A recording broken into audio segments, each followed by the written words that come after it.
Hey, welcome to EPN. My name is Victor Lucas, and we bring you the latest in everything cool every single day. I am having a blast out here away from the studio. I'm doing a little bit of traveling and having a lot of fun, but I am thinking about you guys, especially you, Timberwolf. Thank you so much for all of your support. This rundown is all yours. Two of the people behind Game of Thrones are going from Winterfell to a galaxy far, far away.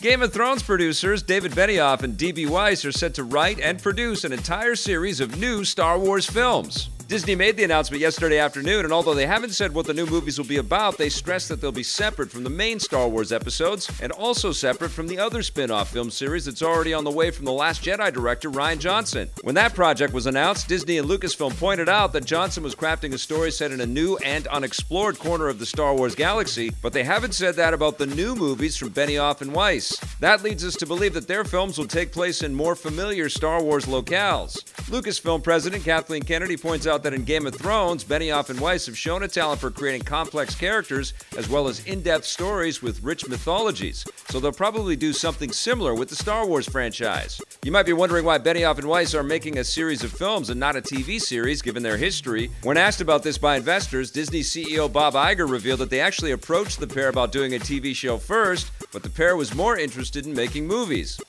This does raise some questions about the future of the Star Wars franchise. Always in motion is the future.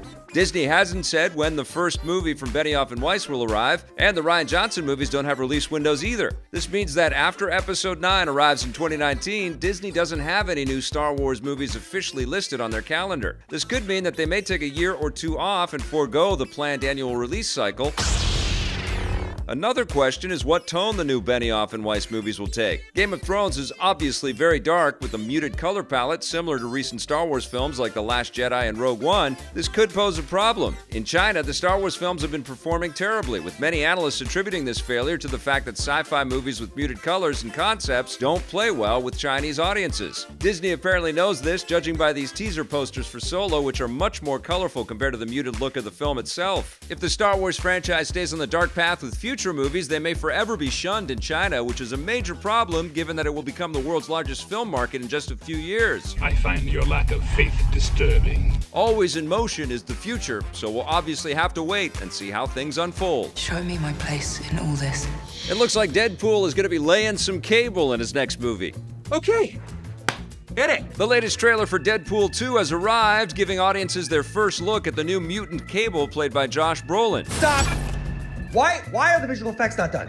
It's a metal arm. It's not like we're trying to remove a mustache. As you might expect, Cable looks pretty serious and badass, which will contrast nicely with Deadpool's wisecracking nature, an odd couple-style character dynamic that the writers have borrowed from the comics. That's just lazy writing. Marvel fans have been waiting for years to see Cable appear on the big screen and would give their right arm for a faithful adaptation, so hopefully Brolin and the Deadpool team can deliver. Deadpool 2 hits theaters in May.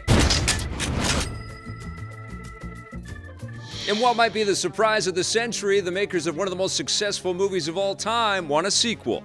Get Out writer-director Jordan Peele says that he's thinking about making a follow-up. When asked about the possibility of a sequel by The Hollywood Reporter, Peele says that he's seriously considering it, and he feels that there's more story to tell with loose ends from the first movie that could be tied up. Before you get hypnotized by this news, Peele adds that he'd never want to do a sequel just for the sake of doing a sequel, so he would have to be able to come up with a story that appeals to him before committing, and there's no telling if that will happen. No.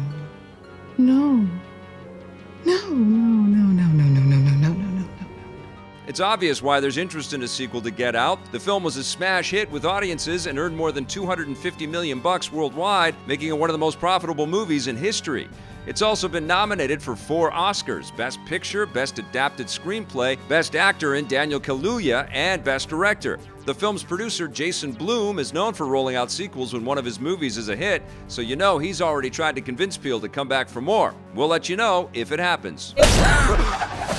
And speaking of profitable movies, Sony is ready to roll the dice on another game of Jumanji. The studio is reportedly moving forward with plans to make a sequel to their recent reboot of the franchise. Deadline reports that Sony has hired Jumanji Welcome to the Jungle screenwriters Scott Rosenberg and Jeff Pinkner to come back and pen a new adventure, which will reunite the four main stars, Dwayne Johnson, Kevin Hart, Jack Black, and Karen Gillan. Rumors about a follow-up first surfaced last month after the impressive box office performance of Welcome to the Jungle. It has exceeded expectations to earn more than $850 million worldwide and even spent more weeks in the #1 spot than its biggest rival, Star Wars The Last Jedi, which opened just a week before. There's no way that's good news. Sony is apparently interested in getting the sequel out quickly, possibly even as early as December 2019, which would put it up against another Star Wars movie, Episode 9. Let the games begin. This next story is nothing but a glorified excuse to show you the Battlegrounds frying pan clip over and over again.